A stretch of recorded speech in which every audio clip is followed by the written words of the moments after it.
சரிங்க ஐயா. ஐயா அந்த காலத்தில் சித்திரை மாதத்தன்னைக்கு போய் வீடு வாசல்லாம் வலிச்சு எல்லாம் ஒரு கணபதி ஹோமம்லாம் பண்ணி குலதெய்வம் கோயிலுக்கெல்லாம் போய் சாமி கும்பிட்டு ஏதோ பொருளுக்கெல்லாம் வாங்கிட்டு வருவாங்க. எல்லா பொருளையும் வாங்கிட்டு வந்து வீட்டில் வச்சாங்கன்னா அடுத்த வருஷம் வரைக்கும் வறுமை வராதுங்களாம். அதனால ஆதி காலத்தில் தவசந்தானியமெல்லாம் போய் வாங்கினதே வந்து சித்திரக்கனியில் தான், சித்திரக்கனி போகிறதா வாங்கினதுக்கு காரணமே அதுதான் அதனுடைய விஷயம். புரியுதுங்களா? அப்போ அந்த சித்திர நட்சத்திரம் வந்து துலா ராசியில் விழுகும். கரெக்டுங்களாமா? அதனால வந்து சித்திர நட்சத்திரத்தன்னைக்கு துலா ராசியில் விழுகும். அப்போ மேச ராசியில் போய் சித்திர மாசம்ங்கிறது வந்து மேச ராசியில பேர் வரும். அந்த சித்திரத்தன்னைக்கு இங்க பாருங்க, அசுவதி நட்சத்திரத்துல வந்து முதல் நட்சத்திரம் வந்து சூரியனுடைய முதல் நட்சத்திரம் வந்து அசுவதி நட்சத்திரத்துல ஒளி வந்துச்சுன்னா இங்க முதல் நட்சத்திரம் வந்து அஸ்தம் வந்து கனிலே நினைக்கும். இங்கேயும் சித்திர நட்சத்திரம் வந்து கரெக்டா வந்து துலா ராசியில சித்திர நட்சத்திரம் 2 வாரம் கண்ணில விழுந்துட்டு மறுபடியும் இங்க சித்திர நட்சத்திரம் துலா ராசிக்கு வருமா. அதனாலதான் சித்திர நட்சத்திரம் என்பது சித்திர மாசத்துல இந்த ஒளி போய் அந்த சித்திரையில இந்த சித்திரை வந்து பார்க்கறதுனாலதான் அதுக்கு பேரு சித்திரக்கனி என்று பொருள்.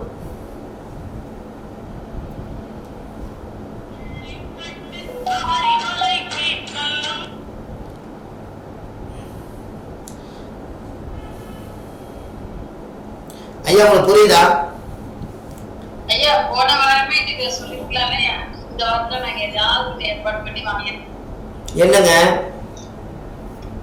போன வாரமே இதுமே பொருள் வாங்குறது சொல்லிருந்தாங்க. 8 நாள் டைம் இருக்குதுங்க. 1ஆம் தேதியே வாங்குறது இல்ல, 10 நாள் வரைக்கும் பரம உச்சம். இப்ப 8 நாளுக்கு டைம் இருக்குது, வாங்குங்க. இந்த 8 நாள் சூரிய உதயம் பாருங்க. இப்ப கிடைக்கிற சூரிய உதயம் வந்து பரம உச்சத்து சூரிய உதயம், கண் வெளிச்சு நல்லா இருக்குமல்ல. ஆமாங்க, சரிங்க, பாத்துறேன். இன்னைக்கு 8 நாளைக்கு நீங்க வீட்லயும் கூட விளக்கு வைங்க.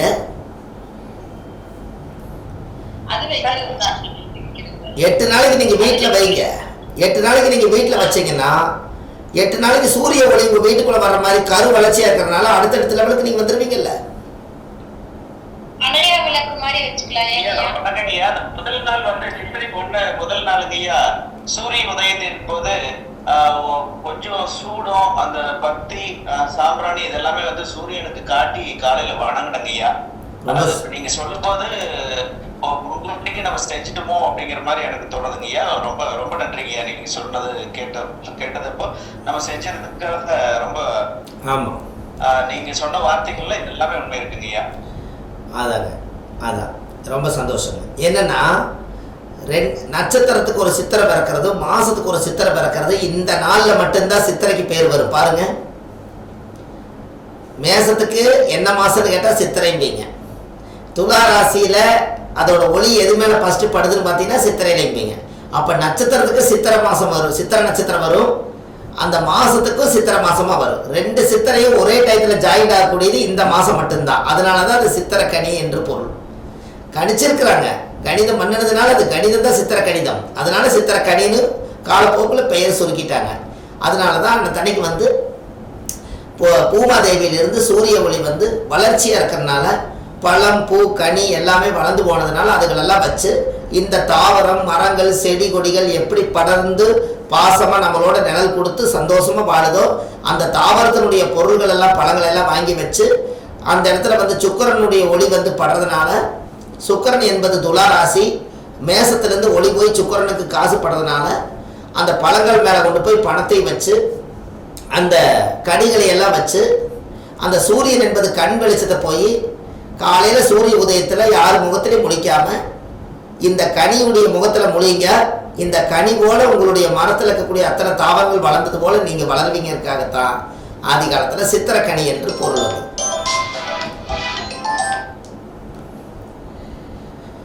புரிஞ்சுதுங்களா? சரிங்க ஐயா.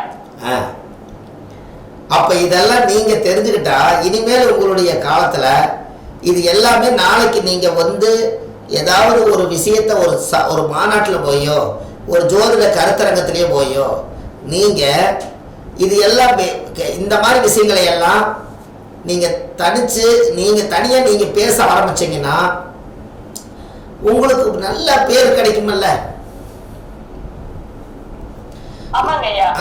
ஜோதிட மாநாட்டில் பாருங்க, எத்தனையோ பேர் என்னென்னமோ கருத்தெல்லாம் கொண்டு வந்து பேசுறாங்க.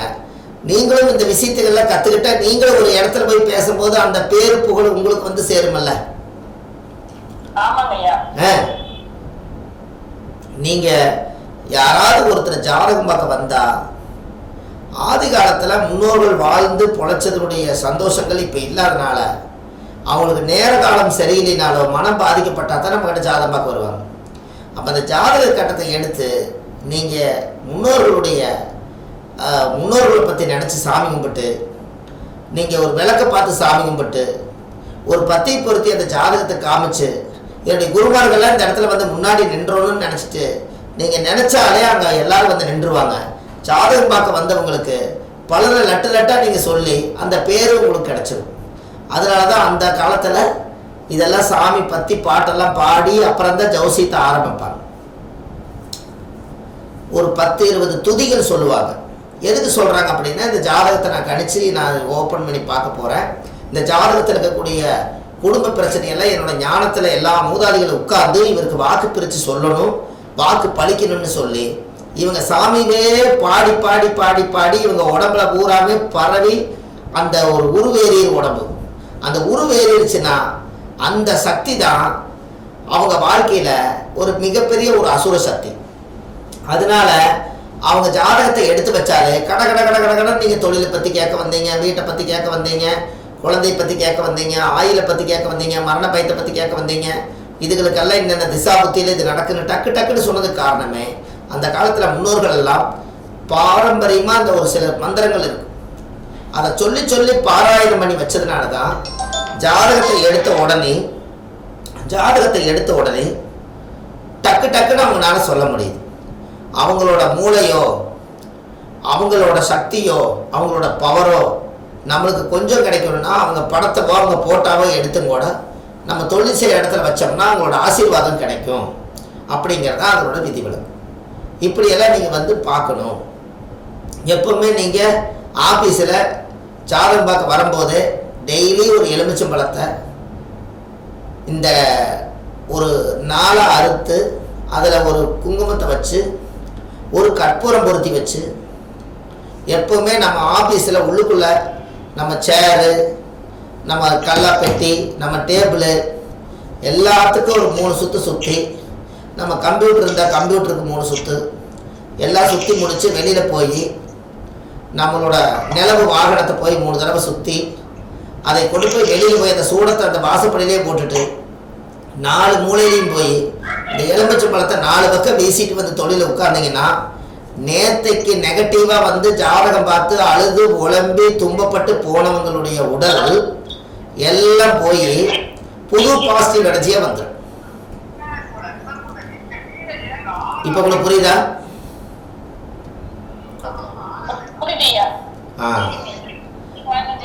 அப்ப எலுமிச்சம் பழத்தை நீங்க சுத்தி கும்பிடணும்ல ஐயா, புரியுதா?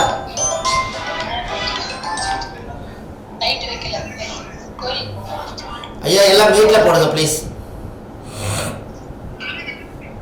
அதனால எலுமிச்சை பழத்தை காலையில் குங்குமத்தில் வச்சு குங்குமத்தை பொறுத்து எல்லா பக்கம் சுற்றி கொண்டு போய் வீசி போட்டு வந்தீங்கன்னா அன்னைக்கு நடந்த நெகட்டிவ் எனர்ஜி அன்னைக்கே போயிடும். அதனால தான் அந்த காலத்தில் எப்பவுமே எலுமிச்சை பழத்துக்கு ஒரு பவர் கொடுத்தாங்க. அந்த எலுமிச்சை பழம்ங்கிறது, எலுமிச்சை பழம்னு பேர் வந்தது எப்படி வந்துச்சு சொல்லுங்க? அதுக்கு பேர் எலுமிச்சை பழம் தானே சொல்றீங்க?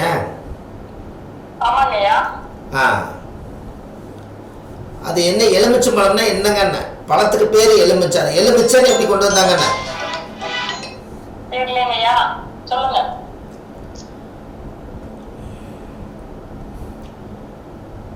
இது காலப்போக்கில் எலுமிச்சம் ஆயிடுச்சுங்க. அந்த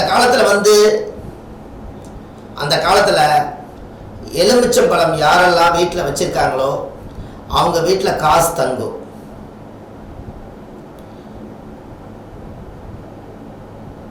எதனாலே சொல்லுங்க? எலுமிச்சஞ்செடி வச்சீங்கன்னா காசு தங்கும். என்ன அதுக்கு பேரு மிச்சம்னு வருதா?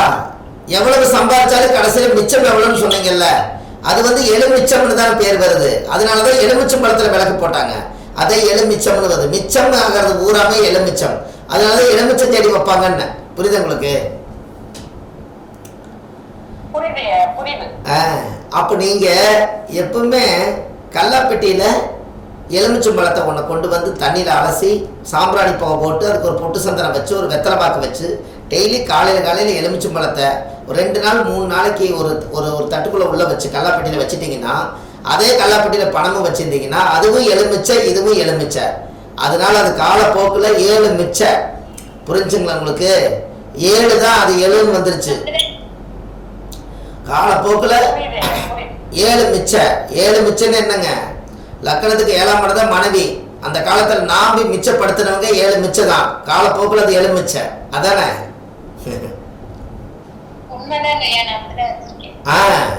அந்த காலத்துல மனைவி தான் வந்து கையை பிடிச்சி காலை பிடிச்சி நாம்பி அந்த எலுமிச்சை வச்சாங்க.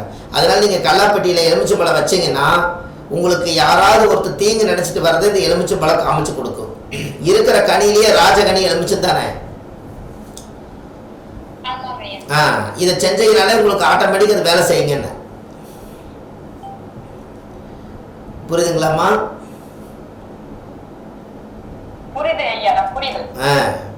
நீங்க சித்திரக்கனி 1ஆம் தேதி அன்னைக்கு நீங்க உங்க ஜாதகத்துக்கு தேங்காவில் உடைச்சு வச்சு அதுக்கு சாமி கும்பிட்டு இந்த ஜாதகத்தில் இருக்கிற கிரகமெல்லாம் எனக்கு எப்போ சப்போர்ட்டா இருக்கும்னு சொல்லி அதுக்கு தீபாராதனை காமிச்சு சாமி கும்பிட்டு 90 போட்டீங்கனாலே வருஷம் உங்க ஜாதகத்தை நீங்க மதிச்சாலே வருஷம் உங்களுக்கு கொடுக்க வேண்டிய யோகத்தை கடவுள் கொடுப்பாருங்கிறது தானே ஐதீகம்.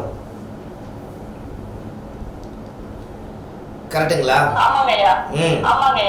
ஒரு நாள் வருதுன்னா அந்த நாள்ல நம்ம என்னெல்லாம் பண்ணிக்கலாம்னு நீங்க திட்டம் போட்டு வச்சுக்கணும். அதெல்லாம் பண்ணத்தான் நம்ம அந்தந்த நாள்ல டேலி பண்ணி நம்ம சிறப்பா இருப்போங்கிறதா அதோட விதிவிலக்கு. கரெக்டுங்களா? நீங்க இதெல்லாம் பண்ணுங்க. இதெல்லாம் பண்ண அடுத்த லெவலுக்கு நீங்க வந்துருவீங்க. இன்னமும் நிறைய இந்த சின்ன டிப்ஸ் எல்லாம் நிறைய சொல்றேன். அடுத்தது வந்து இந்த கர்மாவை பத்தி எல்லாம் கொஞ்சம் நான் சொல்லலான் இருக்கேன். அதுக்கு நீங்க எல்லாம் தயாரா மட்டும் சொல்லுங்க. ஏன்னா ஆட்கள் வேணும் இல்லவா? ஆமா, இன்னைக்கு 32 பேர் வந்திருக்காங்க. வணக்கம். நீங்க 15வது நட்சத்திரம் 25வது நட்சத்திரத்தை சொல்லிட்டு வந்தீங்க. நான் பஸ்ல வந்துட்டு இருக்கும்போது அதை கேட்டுட்டு வந்தேன். எனக்கு ஒன்றும் கிளியரா புரியலைங்கய்யா. கொஞ்சம் இருப்போம். எனக்கு கொஞ்சம் கிளாஸ்ல கொஞ்சம் எக்ஸ்பிளைன் பண்ணுங்கய்யா. இப்போ ஒன்றும் பிரச்சனைங்க ஐயா. உங்களுக்கு ஒரு ஆடியோ ஒன்று ரெக்கார்ட் பண்ணியிருக்கேன். உடனே இப்போ குழுவில் போடுறேன். அதை பூராமே கேட்டுக்குங்க. அதாவது நீங்க இப்போ ஆடியோ குழுவில் போட்டுருவேன். எல்லாமே பொறுமையாக கேட்டுக்கலாம், ஒன்றும் தப்பில்லை.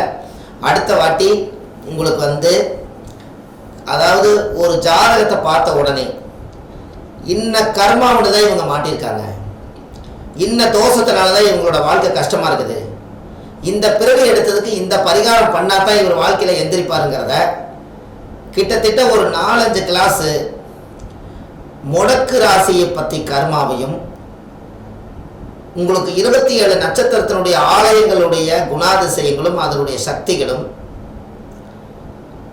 ஸ்திதி சூனியத்தினுடைய 15 திதிகளுடைய ரகசியமும் கர்ம நட்சத்திரங்களும் இது எல்லாமே காசி போயிட்டு வந்து ஸ்டார்ட் பண்ணலான்ட்டு இருக்கேன். இதில் எத்தனை பேர் வந்து நான் தவறாமல் வாரம் படிப்பேன்னு சொல்லி எல்லாருமே குழுவில் நீங்கள் ஒரு வாய்ஸ் மெசேஜ் கொடுத்துருங்க. உங்கள் பேர் சொல்லி கொடுத்துருங்க. அந்த பேரை மட்டும் நம்ம எழுதி வச்சுட்டு வந்து காசி போயிட்டு வந்த உடனே கர்மாவை பற்றி வாழ்க்கையில் இது வரைக்கும் யாரும் தெரிஞ்சுக்காத ஒரு விஷயங்கள், இது வரைக்கும் அதை தெரிஞ்சுக்கணும். அந்த கர்மாவை உடைக்கிறதுக்கு வழிமுறைகள் என்ன, இந்த உலகத்தில் கோயிலெல்லாம் கட்டி வச்சு எந்தெந்த சக்கரங்களில் சக்தி அதிகமாக இருக்குது, சாமிக்கும் மனிதருக்கும் என்ன தொடர்பு, நம்ம அந்த கோயில் போயிட்டு வந்தால் மாற்றம் வருவதற்கு காரணம் என்ன, நம்ம தாத்தா பாட்டி செஞ்ச பூர்வ ஜென்ம புண்ணியமெல்லாம் இப்போ எங்கே நம்ம அனுபவிச்சுட்டு இருக்கிறோமா இல்லையாங்கிற ரகசியம், இது எல்லாத்தையுமே உங்களுக்கு சொல்லலான்ட்டு இருக்கேன். அதுக்கு யாரெல்லாம் 70 பேர் இதில் படித்தவங்கள நான் வந்து எத்தனை சூழ்நிலை இருந்தாலும் இதை பற்றி தெரிஞ்சுக்கிறதுக்காக நான் கரெக்டாக வந்து வார வாரம் படிச்சுக்கிறேன்னு ஒரு வாய்ஸ் மெசேஜ் மட்டும் கொடுத்தீங்கன்னா அவங்கள மட்டும் அதான் ஏன்னு கேட்டிங்கன்னா நாளுக்கு நாள் எக்ஸ்ட்ரா இருந்தால் தான் நல்லா இருக்குங்க. இந்த கலை, இந்த ஜோதிட கலை என்னைக்குமே நான் எதுக்காக இதை சொல்கிறேன்னு கேட்டிங்கன்னா, நாளைக்கு இந்த ரகசியத்தை பூரா நீங்கள் தெரிஞ்சு ஒரு வருஷத்துக்குள்ள இவ்வளவு விஷயங்களையும் நீங்கள் தெரிஞ்சுக்கிட்டீங்கன்னா நாளைக்கு அவங்கவுங்க நீங்கள் ஜோதிட ஆஃபீஸ் போட்டு நாளைக்கு உட்காரும் போது இந்த நோட்டை எடுத்து பார்த்தீங்கன்னா என்னென்ன நம்ம படிச்சுமோ அத்தனையும் மக்களுக்கு சொல்கிறதுக்கு ஈஸியாக இருக்கும். அவ்வளவு ரகசியம் உங்களுக்கு நான் கொடுக்கறதுனால அதில் செலக்ட் ஆனீங்கன்னா மீதி இருக்கிறவங்களை எல்லாத்தையுமே ஃபோன் பண்ணி கேட்டுட்டு, ஐயா உன்னால் வர முடியலன்னா ஒன்றும் பிரச்சனை இல்லை, ஒரு வருஷத்துக்கு அப்புறம் அடுத்த வருஷம் கூட நீங்கள் கரெக்டாக வாங்கன்னு சொல்லிட்டு அவங்கள எல்லாத்தையுமே குழுவில் இருந்து எல்லாத்தையுமே அவங்ககிட்ட கேட்டுட்டு விளக்கிட்டு இத்தனை பேர் தானே சொல்லி கரெக்டாக படித்தா மட்டும்தான் ஒரு வருஷ காலம் நம்ம ஓட்ட முடியும். அதில் சும்மா வருவாங்கன்னு பேருக்கு 70 பேரை வச்சுக்கிட்டு ஏனோ தானோன்னு படித்தாங்கன்னா கண்டிப்பாக அது வந்து சாத்தியப்படாது. அதனால் உங்களுக்கெல்லாம் ஒரு கிடைக்க வேண்டிய வரப்பிரசாதம். ஆமாம், இது வரைக்கும் 12 கிளாஸ் நம்ம நடத்தியிருக்கோம். இந்த 12 கிளாஸ்லையும் ஒரு பரிகாரம், ஒரு கிளாஸ்லையெல்லாம் ஒரு 5 பரிகாரம் 10 பரிகாரம் கொடுக்குறேன். அப்போ 12 கிளாஸுக்கு 120 பரிகாரம் இப்போ உங்கள் கைக்கு வந்துருச்சு.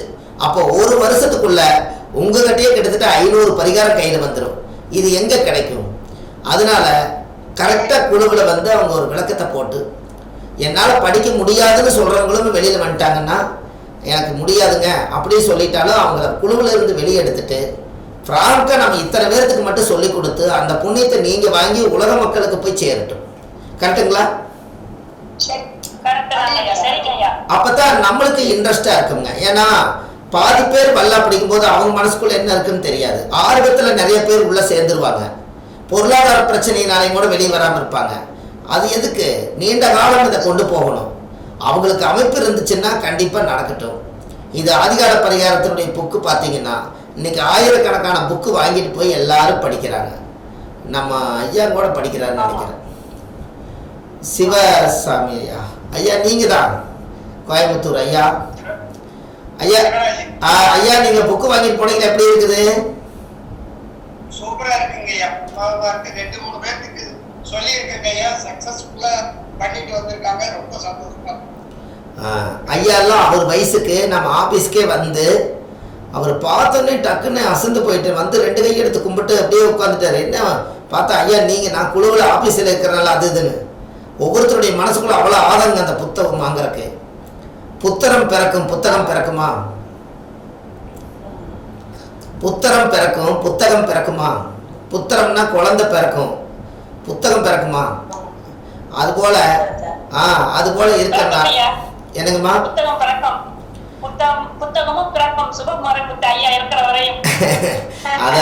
அதுதான் உங்களை எப்படியாவது அந்த ஒரு வருஷ காலம் கையை பிடிச்சி கூட்டிட்டு போய் ஒரு நல்ல தரவா கற்றுக் கொடுத்து சிம்மாசனத்துல உட்கார வச்சிடணும். நம்மனாலையும் ஒரு 10, 30, 40 ஜோசியர் உருவானாங்கன்னு ஒரு பேர் இருந்தா எனக்கு ஒரு பெரிய சந்தோஷம் இல்லைங்களா? அதுக்கு தான். ஆமா, உங்களை எல்லாம் நல்ல ஒரு சிறந்த ஜோசியரா ஏறி உட்கார்ந்துட்டா. ஏன்னா நாளுக்கு நாள் போன் வசதிகள் அதிகமாக போகுது, நிறைய அப்பாயின்மெண்ட்டு எதோ போகுது. அதையெல்லாம் மீறி நம்ம ஒரு புத்தகம் எழுதியிருக்கிறோம்.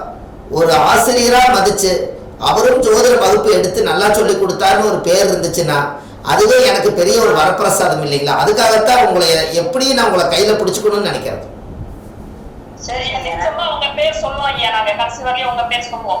அதுதான் வேற என்னங்கம்மா வேணும்? காசு பணம் எல்லாம் கூட அப்பாற்பட்டதாங்கம்மா. ஒரு கலை என்பது அதான் நான் தான் சொல்லிட்டேனே, பெற்ற பிள்ளை ஒரு நாள் கைவிட்டு போகல, கற்ற கலை கூடவே இருக்குமே.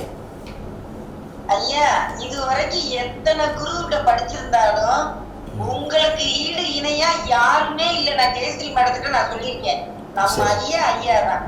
இவரை வச்சு யாரையுமே இடம் போட முடியாது. மிகப்பெரிய ஒரு சாதனை உங்களுடைய இது. அது என்னைக்குமே மறக்க முடியாது ஐயா.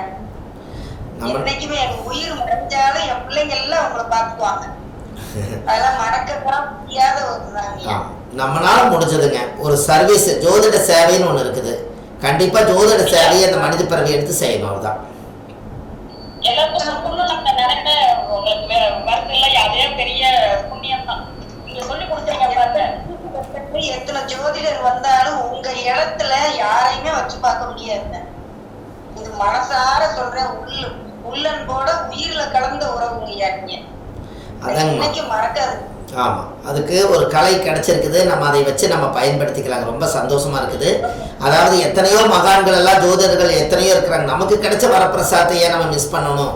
அதனால நம்ம கண்டிப்பாக இந்த ஆதிகால பரிகாரத்தை இன்னும் நிறையா இந்த சில சூட்சமமான கர்மா பரிகாரம் நிறையா வச்சுருக்கேன். அந்த கர்மா பரிகாரத்தை பூரா உங்களுக்கு சொல்லலான் இருக்கேன்.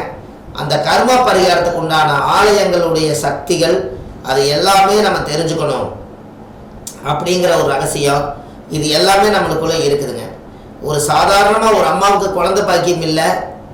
அந்த குழந்தை பாக்கியம் இல்லாதனால அந்த அம்மா அப்படியே கஷ்டப்பட்டுட்டே இருந்தாங்க. இந்த பலிப்பீடத்தில் போய் சாமிக்கு வந்து பிரசாதம் படைப்பாங்க. எல்லா பலிப்பீடம் 8 பலிப்பீடம் வச்சுருப்பாங்க. இந்த 8 பலிப்பீடத்துலேயும் போய் எப்போ பலிப்பீடத்தில் சாப்பாடு வச்சு நைவேத்தியம் பண்ணுறாங்களோ அப்போல்லாம் போய் சாமி கும்பிட்டு கோயிலை வந்து சுற்றி வந்து பலிப்பீடத்துலேருந்து கொஞ்சம் கொஞ்சம் சாப்பாடு எடுத்து சாப்பிடுமா குழந்தை கிடைக்குன்னு சொன்னேன். அவங்க கன்சீவ் ஆகிட்டாங்க. அது எவ்வளோ ஒரு சந்தோஷம்னு பார்த்தீங்களா? என்னங்க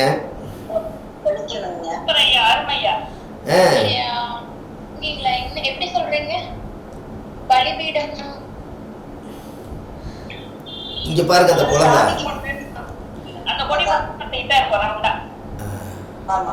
இந்த குழந்தை பாருங்க. ஐயா, பலிபீடம்னா அந்த அம்மாவுக்கு தெரியல, அதை கொஞ்சம் விலகி சொல்லியிருப்பீங்க. பாருங்க, இந்த குழந்தை பிறந்து அந்த குழந்தையை கூட்டி கொண்டு காமிக்கிறாங்க பாருங்க.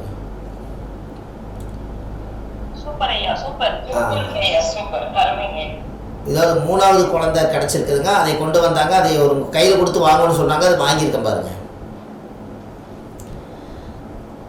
6 வருஷமா குழந்தை இல்லைங்க. அந்த அம்மாவை பேட்டி கொடுக்க சொல்லாட்டு இருக்கேன் நான். 6 வருஷமா குழந்தை இல்லாமல் இருந்து இந்த பரிகாரம் செஞ்சு பழிச்சிருக்குது. பலிபீடம்னா என்னன்னா அஷ்டதிக்குன்னு சொல்லுவாங்க. அஷ்டதிக்குன்னா என்ன? 8 பக்கம். இந்த 8 பக்கத்துலையுமே ஒரு கல் வந்து பலிபீடமாட்ட ஒரு கல் அங்கங்கே வச்சுருப்பாங்க.